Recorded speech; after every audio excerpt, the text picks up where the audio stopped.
VIP party के प्रत्याशी अशोक सिंह ने मड़ियाहू विधानसभा में कई गांव में लोगों से जनसंपर्क कर मांगे समर्थन।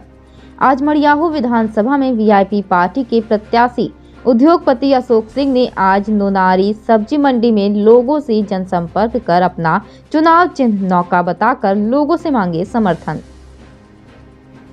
मैं कई सालों से नोनारी में आ रहा हूँ। हर प्रोग्राम में सनी भाई का जो प्रोग्राम रहता है यहाँ पे, वो चाहे दही हंडी का प्रोग्राम हो, चाहे किसी खेल का प्रोग्राम हो, मैं उस प्रोग्राम में हमेशा भाग लिया हूँ। कई सालों से मैं इनके के साथ में हूँ। 15-20 साल से मैं सनी सिंह को जानता हूँ। तो आज इस सब्जी मंडी में मैंने देखा कि जो इंटरलॉकिंग की व्यवस्था नहीं है, तो वो होनी चाहिए। अगर यहाँ की जनता मुझे चुन के मुझे विधान भवन भेजती है, तो सबसे पहले मेरा काम यहाँ का रहेगा इंटरलॉकिंग की व्यवस्था करना। इस सब्जी मंडी में बाउंड्री की व्यवस्था करना बहुत ज़रूरी है। तो ये सारी चीज़ों पे मेरा ध्यान है। मुझे पता है कि यहाँ की जनता मुझे प्यार करती है। हर बच्चा, हर बूढ़ा, हर नौजवान, सभी लोग मुझे अच्छी तरह से पहचानते हैं, क्योंकि मेरा कई सालों से मेरा संघर्ष रहा है सनी भाई के साथ में। तो और मैं इस नोनरा माना जाता है, क्योंकि यहाँ पे अब बनारस इलाहाबाद की अपेक्षा तो बहुत पीछे है उत्तर प्रदेश में। तो मैं चाहता हूँ कि जौनपुर जैसे बनारस है, जैसे बनारस का विकास है, वैसे जौनपुर का विकास होना चाहिए। मैं इसलिए मैं वीआईपी पार्टी को ज्वाइन किया कि मुझे पता है कि जो साहनी साहब हैं, मुकेश साहनी जी, उनका बीजेपी भारतीय जनता पार्टी के साथ बिहार में गठबंधन है, सरकार है इनकी नीतीश के साथ में। तो इन्होंने अपने रिजर्वेशन के लिए मांग की उत्तर प्रदेश के में। तो उत्तर प्रदेश की सरकार ने इनका, या केंद्र की सरकार ने, बीजेपी की सरकार ने इनको नकारा। इन्होंने यहाँ पे गठबंधन नहीं किया। अभी आपको देखा गया कि आप जो है कि पिछले दिनों रामपुर थाने के बाहर जो धरने में बैठ गए, क्या प्रशासन सपोर्ट नहीं कर रहा आपका?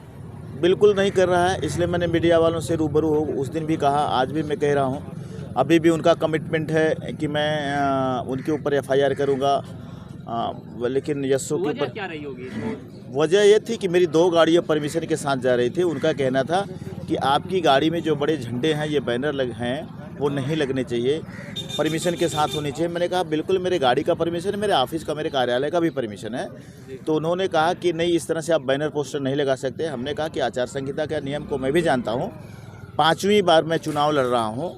मैं अच्छी तरह से सारी चीज़ें मुझे पता है। क्या लगता है इसमें आपको? तो नहीं, उन्होंने कहा कि भाई ऊपर से आदेश है। कहाँ से ऊपर से? अभी ये तो वही बता सकते, ऊपर से आदेश है कि आपको प्रचार न करने दिया जाए। तो मैंने कहा मैं जनता के बीच जा रहा हूँ, मुझे रोक नहीं सकते, इसलिए मैं सड़क पे बैठा है। मैंने इनके खिलाफ कितने देर तक आप धरना दिए और क्या मैं 3 घंटे तक धरना दिया। सीओ आके मुझे मना, ये तो वहाँ पे दिखाई नहीं दिए जब मैं धरने पे बैठा। तो मैं जनता के लिए बैठा धरने पे। लेकिन जब ये नहीं आए, मैंने इनकी मांग की, वो आए और माफ़ी मांगी कि उन्होंने अभद्र व्यवहार में से साथ किया था। मेरे माँ बहन की गाली दी थी उन्होंने, और रिवाल्वर पे हाथ लगा के मुझे बताया था कि हम आपकी ठकुराई ऐसा वैसा कर देंगे। वो मैं आप शब्द कह नहीं सकता। तो मैंने फिर धरने पे बैठा। फिर सीओ 3 घंटे बाद सीओ ने आके मुझे आश्वासन दिया कि आप मेरे कहने पे उठिए और मैं इनके ऊपर एफआईआर करूँगा, कार्रवाई करूँगा, सस्पेंड करने की मांग आप करिए। तो मैं उनके कहने पे उठ गया, लेकिन अभी तक एफआईआर नहीं हुआ है। मैं आपसे ये कह रहा हूँ कि अगर आज भी एफआईआर नहीं हुआ, तो वापस मैं धरने पे सीओ के पास बैठूंगा।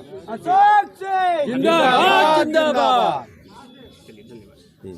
2 गाड़ी परमिशन के साथ लेके चला। उनको बताया कि 14 गाड़ियाँ अपना दल की चल रही हैं, जो आर.के. पटेल हैं। सुषमा पटेल की भी गाड़ियाँ चल रही हैं, 20-21 गाड़ी उनके साथ। उनको क्यों नहीं रोक रहे हैं? बोले आप मिनिस्टर होते, मंत्री होते, विधायक होते तो मैं आपको नहीं रोकता। उनकी सरकार है, जो आदेश होगा उसका मैं पालन करूँगा। लगाई गई वो तो मुझे पता नहीं। मुझे प्रचार करने का जो मुझे समय नहीं मिल रहा है। मुझे ऐसा पता चला कि मेरे ऊपर एफआईआर हुआ है।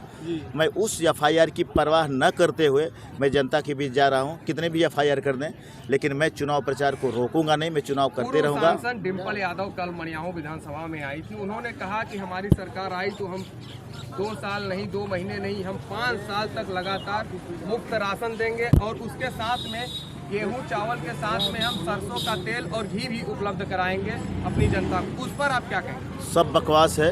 इसके पहले 2007 और 2012 के बाद 2012 और 17 में 2007 और 12 के बीच में बहुजन समाज पार्टी की सरकार थी, 2012 और 2017 के बीच में समाजवादी पार्टी की सरकार थी। ये दोनों जो कह रहे हैं, दावे कह रहे हैं, ये बिल्कुल खोखले हैं। भारतीय जनता पार्टी की भी सरकार तो 2017 से के 2022 तक रही। ये तीनों एक बार एक पंचवर्षीय योजना को ये देख चुके हैं। अब तब नहीं किए तो अब क्या करेंगे? सिर्फ बकवास है, सिर्फ खोखले वादे हैं, लूटने का काम कर रहे हैं। बाहर से लाके कैंडिडेट यहाँ पे पटेल की कमी नहीं थी, यहाँ के पटेल को क्यों टिकट नहीं दिया? समाजवादी पार्टी ने भी वही किया। सुषमा पटेल विधायक की फिर वहाँ काम कर रही थी, मुगराबा साहब से से उठा के यहाँ पे क्यों उन्होंने दिया? तो ये सब बकवास है, सिर्फ लुभावने भाषण है। मैं यहाँ ज़मीनी हूँ, यहाँ पे मैं बीरमी इंटर कॉलेज में पढ़ा हूँ, पढ़ाई किया हूँ। मैं यहाँ की जनता के लिए सोचता हूँ, जनता के लिए